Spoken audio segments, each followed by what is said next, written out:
अगस्त 1973 के अंत में सैन फ्रांसिस्को इंटरनेशनल एयरपोर्ट 20 घंटे से ज्यादा की उड़ान के बाद पहुंचे सुंदर ने पहली बार अमेरिका की हवा में सांस ली। कैलिफोर्निया की सूखी और ठंडी हवा चेन्नई के नम और गर्म मौसम से बिल्कुल अलग थी। एयरपोर्ट से स्टैनफोर्ड जाने वाली बस में बैठकर सुंदर खिड़की के बाहर के नज़ारे देखकर हैरान रह गया। अंतहीन हाईवे, व्यवस्थित आवासीय इलाके और बीच बीच में दिखने वाली हाईटेक कंपनियों की इमारतें, यही था सिलिकॉन वैली, दुनिया बदलने वाली तकनीक का जन्म स्थान।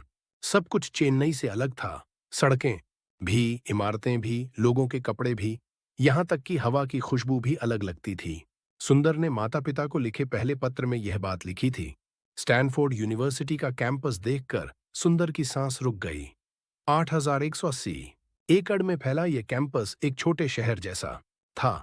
स्पेनिश मिशन आर्किटेक्चर की खूबसूरत इमारतें, हरे भरे बगीचे और साइकिल चलाते छात्र, सब कुछ एक सपने जैसा लगता था। यहां आकर लगा कि पूरी दुनिया अब मेरे सामने खुली है। बाद में सुंदर ने अपने एक इंटरव्यू में कहा था, मटेरियल साइंस और इंजीनियरिंग डिपार्टमेंट में दाखिला लेने के बाद सुंदर को एहसास हुआ कि यहाँ का माहौल आईआईटी से कितना अलग है। यहाँ छात्रों को केवल पाठ्यक्रम पढ़ने के लिए नहीं, बल्कि नए विचार सोचने के लिए प्रेरित किया जाता था। भारत में हमें सही जवाब देना सिखाया जाता था, यहाँ हमें सही सवाल पूछना सिखाया जाता है। स्टैनफोर्ड के पहले सेमेस्टर के बाद सुंदर ने डायरी में लिखा था, शुरुआत में भाषा की समस्या थी। आईआईटी में अंग्रेजी सीखी थी, लेकिन अमेरिकी उच्चारण और तेज गति से समझना मुश्किल था। लेकिन सुंदर ने हिम्मत नहीं हारी। रोज रात को अमेरिकी टीवी देखकर उच्चारण सीखता और दिन में सहपाठियों से बातचीत करने की कोशिश करता। स्टैनफोर्ड में सुंदर का एडवाइजर प्रोफेसर जॉन ब्रावमैन था, जो सेमीकंडक्टर मटेरियल्स के एक्सपर्ट थे। उन्होंने सुंदर की गहरी सोच और विश्लेषण क्षमता को तुरंत पहचान लिया। सुंदर सिर्फ चीजों को याद नहीं करता था, वह उनके पीछे के सिद्धांत को समझने की कोशिश करता था और फिर उन सिद्धांतों को नई समस्याओं पर लागू करता था। प्रोफेसर ब्रावमन की यादें हैं। दूसरे सेमेस्टर में सुंदर को पहली बार सिलिकॉन वैली की कंपनियों से मिलने का मौका मिला। स्टैनफोर्ड नियमित रूप से इंडस्ट्री टूर आयोजित करता था। इंटेल, एचपी, एप्पल जैसी कंपनियों को देखने का अवसर मिला। वहां देखकर लगा कि तकनीक सिर्फ किताबों में नहीं, बल्कि असल में लोगों की जिंदगी बदल रही है। बड़ी बड़ी फैक्ट्रियों में माइक्रो प्रोसेसर बन रहे थे, जो कंप्यूटर को तेज बना रहे थे। सुंदर के उस समय के नोट से यह बात पता चलती है। स्टैनफोर्ड में पढ़ते समय सुंदर ने पहली बार इंटरनेट का अनुभव किया। 1974 में वर्ल्ड वाइड वेब अभी नया था। नेटस्केप नेविगेटर जैसे ब्राउज़र से वेबसाइट देखना एक जादुई अनुभव था। इंटरनेट देखकर लगा कि पूरी दुनिया एक ही जगह जुड़ सकती है। घर बैठे दुनिया की किसी भी जानकारी तक पहुंच सकते हैं। 1995 में सुंदर ने अपने एक दोस्त को ईमेल में लिखा था। मास्टर्स के दौरान सुंदर का रिसर्च प्रोजेक्ट था सेमीकंडक्टर डिवाइस के लिए नए मटेरियल्स का विकास, लेकिन उसकी दिलचस्पी धीरे धीरे सॉफ्टवेयर की तरफ बढ़ने लगी, खासकर यह देखकर कि कैसे हार्डवेयर और सॉफ्टवेयर मिलकर नए अनुभव बनाते हैं। 1995 में जब सुंदर ने MS की डिग्री पूरी की, तो उसके सामने कई विकल्प थे। PhD करना, सिलिकॉन वैली की किसी कंपनी में इंजीनियर बनना या भारत वापस जाना। लेकिन उसने एक अलग रास्ता चुना। अप्लाइड मटेरियल्स में प्रोडक्ट मैनेजर की नौकरी करने का फैसला किया। Applied materials semiconductor manufacturing equipment बनाने वाली कंपनी थी। मैं समझना चाहता था कि तकनीक कैसे बिजनेस बनती है, कैसे लैब का एक्सपेरिमेंट करोड़ों लोगों तक पहुंचता है। अप्लाइड मटेरियल्स ज्वाइन करते समय सुंदर का कहना था। अप्लाइड मटेरियल्स में काम करते हुए सुंदर ने पहली बार टेक्नोलॉजी इंडस्ट्री की असली दुनिया देखी। यहां सिर्फ अच्छी तकनीक काफी नहीं थी। मार्केट की जरूरत, ग्राहकों की डिमांड, कॉस्ट एफिशिएंसी, सब कुछ मायने रखता था। इंजीनियरिंग सिर्फ टेक्निकल प्रॉब्लम सॉल्व करना नहीं है, ये बिजनेस प्रॉब्लम सॉल्व करना है। अप्लाइड मटेरियल्स में 2 साल काम करने के बाद सुंदर का निष्कर्ष था। 1997 में सुंदर ने अपने करियर में एक और महत्वपूर्ण कदम उठाया। उसने मैकिन्सी एंड कंपनी में कंसल्टेंट की नौकरी का फैसला किया।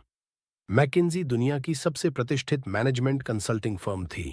मैकिन्जी में जाने का मतलब था पूरी तरह से अलग दुनिया में जाना। अब तक मैंने सिर्फ तकनीक देखी थी, अब बिजनेस स्ट्रेटजी सीखना था। मैकिन्जी ज्वाइन करते समय सुंदर के विचार थे, मैकिन्जी में सुंदर को दुनिया की बड़ी कंपनियों के साथ काम करने का मौका मिला। फॉर्च्यून 500 कंपनियों के सीईओ और टॉप एग्जीक्यूटिव्स के साथ मीटिंग करना, उनकी समस्याओं को समझना और समाधान सुझाना, यह सब नया अनुभव था। मैकिन्जी में सबसे बड़ी सीख ये मिली कि कैसे बड़ी और जटिल समस्याओं को छोटे हिस्सों में बांटकर हल करें और कैसे डेटा के आधार पर फैसले लें। मैकिन्जी के दिनों में सुंदर ने अपनी डायरी में लिखा था, मैकिन्जी में काम करते हुए सुंदर ने एमबीए करने का फैसला किया। वॉर्टन स्कूल ऑफ बिजनेस में दाखिला लिया और 2002 में एमबीए की डिग्री हासिल की। एमबीए के दौरान सुंदर की मुलाकात अंजलि से हुई, जो बाद में उसकी पत्नी बनी। अंजलि भी आईआईटी खड़गपुर की पूर्व छात्रा थी और उस समय केमिकल इंजीनियरिंग में काम कर रही थी। अंजलि से मिलकर लगा कि मैं अकेला नहीं हूं, कोई है जो मेरे सपने समझता है और साथ देने को तैयार है। बाद में सुंदर ने अपनी शादी के समय यह बात कही थी। 2002 में एमबीए पूरी करने के बाद सुंदर के सामने फिर कई विकल्प थे। मैकिन्सी में वापस जाना, कोई बड़ी कंपनी में सीनियर पोजीशन लेना या अपना स्टार्टअप शुरू करना। लेकिन उस समय उसे एक अलग ऑफर मिला, गूगल से। गूगल उस समय सिर्फ 4 साल पुरानी कंपनी थी। लैरी पेज और सर्गेई ब्राइन ने स्टैनफोर्ड में पीएचडी करते समय शुरू की थी, लेकिन इसकी सर्च टेक्नोलॉजी तेजी से लोकप्रिय हो रही थी। गूगल में जाना एक रिस्क था, एक छोटी कंपनी थी, कोई गारंटी नहीं था कि सफल होगी। लेकिन कुछ बात थी जो मुझे आकर्षित कर रही थी। 2004 में गूगल ज्वाइन करते समय सुंदर का कहना था, वह कुछ बात गूगल का मिशन था, दुनिया की जानकारी को ऑर्गेनाइज करना और उसे यूनिवर्सली एक्सेसिबल और यूजफुल बनाना। यह मिशन सुनकर लगा कि यही वह जगह है जहां मैं वह काम कर सकूंगा जिसके लिए पैदा हुआ हूं। गूगल ज्वाइन करने का सुंदर का फैसला यही था। अप्रैल 2004 में सुंदर पिचाई ने गूगल में प्रोडक्ट मैनेजर के रूप में काम शुरू किया। उस समय कंपनी में सिर्फ कुछ 100 कर्मचारी थे। माउंटेन व्यू के छोटे ऑफिस में सभी लोग एक ही मंजिल पर काम करते थे। गूगल के ऑफिस में पहली बार गया तो लगा कि यह कोई ट्रेडिशनल कंपनी नहीं है। लोग शॉर्ट्स और टी शर्ट में काम कर रहे थे, फ्री फूड था और सबसे अहम बात, हर किसी के पास बड़े सपने थे।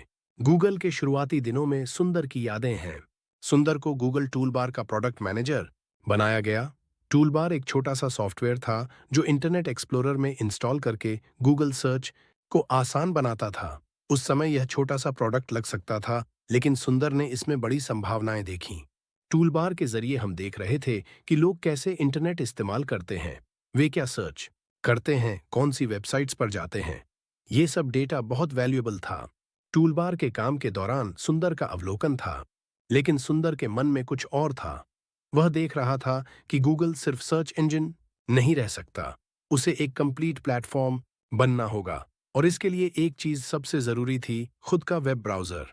यहीं से शुरू हुई उस यात्रा की जो सुंदर को गूगल का सीईओ बनाने वाली थी।